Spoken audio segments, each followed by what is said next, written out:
বন্ধুগণ, পটলের তো আপনারা অনেক রকম রেসিপি খেয়েছেন। আশা করছি আজকে যে একটা নতুন ধরনের পটলের রেসিপি শেয়ার করছি, এটা আপনাদের খুবই ভালো লাগবে। নমস্কার বন্ধুরা, আমি মুনমুন কিচেনে আপনাদের সবাইকে স্বাগত। পটলের ঝোল, পটল আলুর তরকারি, পটলের দোরমা, দই পটল, অনেক রকম রেসিপি খেয়েছেন। একবার এইভাবে পটলটা রান্না করে দেখুন, ভাত কিংবা রুটি সব কিছুর সঙ্গে কিন্তু এক্কেবারে জমে যাবে। তার জন্য আমি এখানে নিয়ে নিয়েছি ফ্রেশ তরতাজা কিছু পটল। তো আজকে এই পটলগুলোকে খুব ভালো করে আমি ছাড়িয়ে নেব।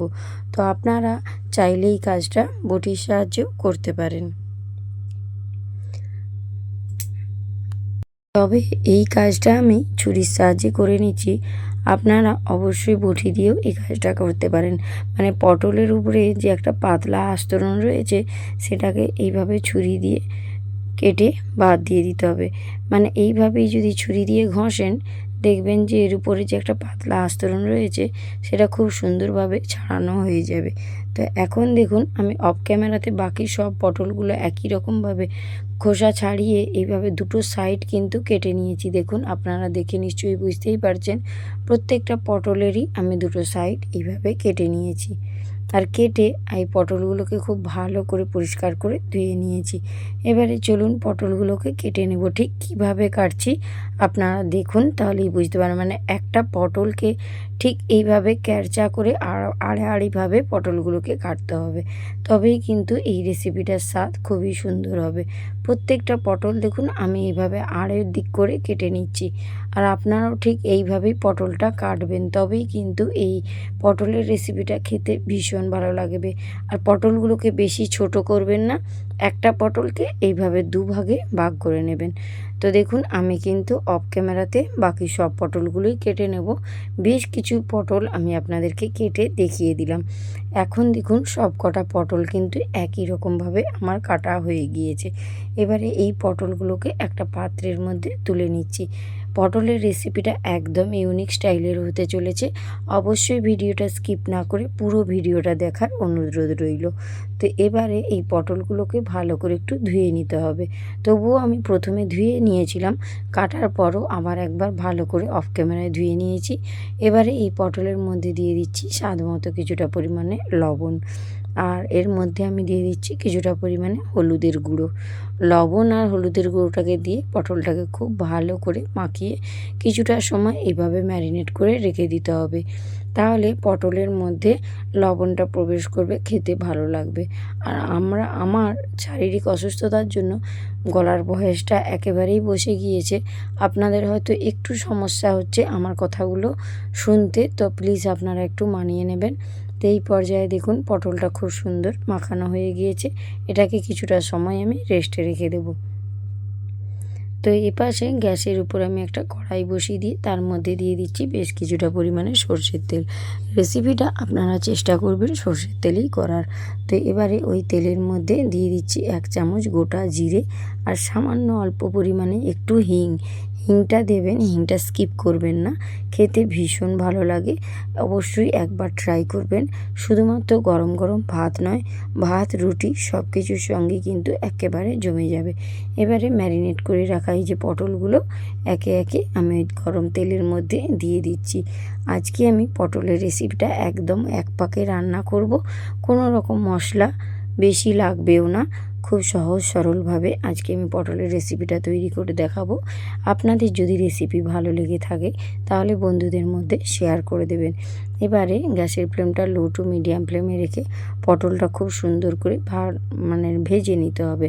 আর ভাজার সময় এরকম একটু ঢাকনা দিয়ে দিয়ে ভাজবেন, তাহলে পটলটা কিন্তু তেলের মধ্যে অনেকটা সুসেদ্ধ হয়ে যাবে।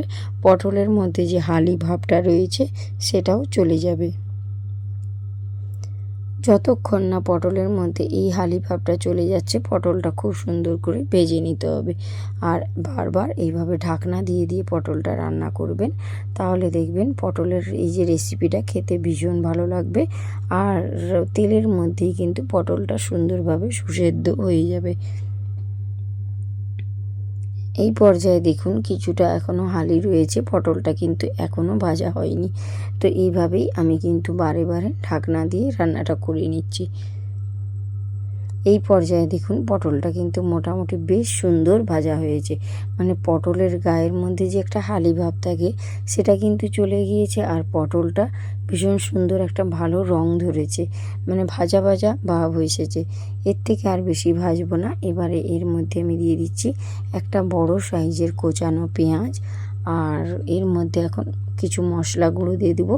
দিয়ে দিচ্ছি ধনে গুঁড়ো, গরম মশলার গুঁড়ো, হলুদের গুঁড়ো, আর 1 চামচ দিয়েছি লাল লঙ্কার গুঁড়ো। সমস্ত গুঁড়ো মশলা দিয়ে একটা বড় সাইজের টমেটো কুচো দিয়ে দিলাম। দিয়ে এখন একটুখানি আদা বাটা এর মধ্যে দিয়ে দিলাম। তো কোনো রকম ঝামেলা ছাড়াই আজকে পটলের রান্নাটা হবে। দেখতে থাকুন, সঙ্গে থাকুন। সমস্ত কিছু এখন দেয়া হয়ে গিয়েছে। এবারে খুব ভালো করে নাড়াচাড়া করে এটাকে একটু কষিয়ে নেব, মানে আদা আর যে সমস্ত গুঁড়ো মশলা দিয়েছি সেগুলোর যতক্ষণ না কাঁচা গন্ধটা চলে যাচ্ছে একসঙ্গে এইভাবে পটলের মধ্যেই সমস্ত কিছু দিয়ে কষিয়ে নিতে হবে। দেখবেন রেসিপিটা একদম ভিন্ন ধরনের হতে চলেছে। তো এবারে এইটাকে ঢাকনা দিয়ে একটুক্ষণ কষিয়ে নিচ্ছি। ঢাকনাটা দিলে কি হবে বন্ধুরা, যে পেঁয়াজটা আছে পেঁয়াজটা কিন্তু মজে যাবে, আর পটল থেকে দেখুন তেল ছাড়তে শুরু করে দিয়েছে। আর এইভাবেই তেলের মধ্যেই মশলাটাকে দিয়ে পটলটাকে বেশ সুন্দর করে কষিয়ে নেবেন। এতে করে রেসিপির স্বাদ কিন্তু অসাধারণ হবে। আর পেঁয়াজটা কিন্তু এখন অনেকটাই গলে গিয়েছে, যেহেতু আমি এর মধ্যে আগে থেকেই লবণ দিয়ে রেখেছিলাম, তার জন্য দেখুন পেঁয়াজটাও কিন্তু অনেকটাই মজে গিয়েছে। আর এইভাবে আবারও কিছুটা সময় আমি একটু ঢাকনা দিয়ে রান্নাটা করে নিচ্ছি। তাহলে কি হবে, যে মশলার যে একটা কাঁচা গন্ধ থাকে সেটা চলে যাবে, নচেত মশলার কাঁচা গন্ধ ছাড়বে, আদার গন্ধ ছাড়বে, তখন কিন্তু রেসিপি একদম ভালো লাগবে না। তো এইভাবে কিন্তু খুব ভালো করে লো টু মিডিয়াম ফ্লেমে রেখে আগে পটলের সঙ্গে সব কিছু রান্না করে কষিয়ে নিয়েছি। আর এখানে হাফ বাটির মতো জল দিয়েছি, মানে হাফ বাটির থেকেও কম আমি জল দিয়েছি। কিছুটা জল আমি সরিয়ে রেখে দিয়েছি। এই যে অল্প জল দিয়েছি, জলটা দিয়ে নাড়াচাড়া করে নিতে হবে, দিয়ে কিছুটা সময় রান্না করে নিতে হবে। তাহলে পটলটা যে একটুখানি বাকি রয়েছে সেদ্ধ হতে সেটাও হয়ে যাবে। আর এখন একটু লবণ লাগতো, তার জন্য সামান্য অল্প লবণ দিলাম, আর লবণটা দিয়ে আবারও ভালো করে নাড়াচাড়া করে নিচ্ছি।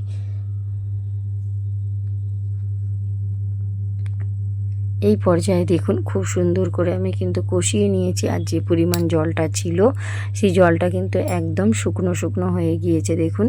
আর পটলের রেসিপিটা কিন্তু একদম এখন শেষের মাথায়। রান্নাটা কিন্তু মোটামুটি আমার কমপ্লিট হয়ে গিয়েছে। খুবই সহজ সরলভাবে আমি আজকে একটা পটলের রেসিপি আপনাদেরকে শেয়ার করলাম। তো আপনারা যদি ভালো লেগে থাকে তাহলে নিকটতম আত্মীয় স্বজন বন্ধু বান্ধবদের মধ্যে শেয়ার করে দেবেন। আর আমার চ্যানেলে নতুন হলে চ্যানেলটা সাবস্ক্রাইব করে আমার পাশে থাকবেন, বেল আইকনটা প্রেস করে দেবেন, তাহলে নোটিফিকেশান সবার আগে আপনাদের কাছে পৌঁছে যাবে। তো এই পর্যায়ে দেখুন একদম ভাজা ভাজা করে নিয়েছি মশলাটা, মানে মশলাটা পটলের গায়ে দেখুন খুব সুন্দর মাখো মাখো হয়ে লেগেও গিয়েছে।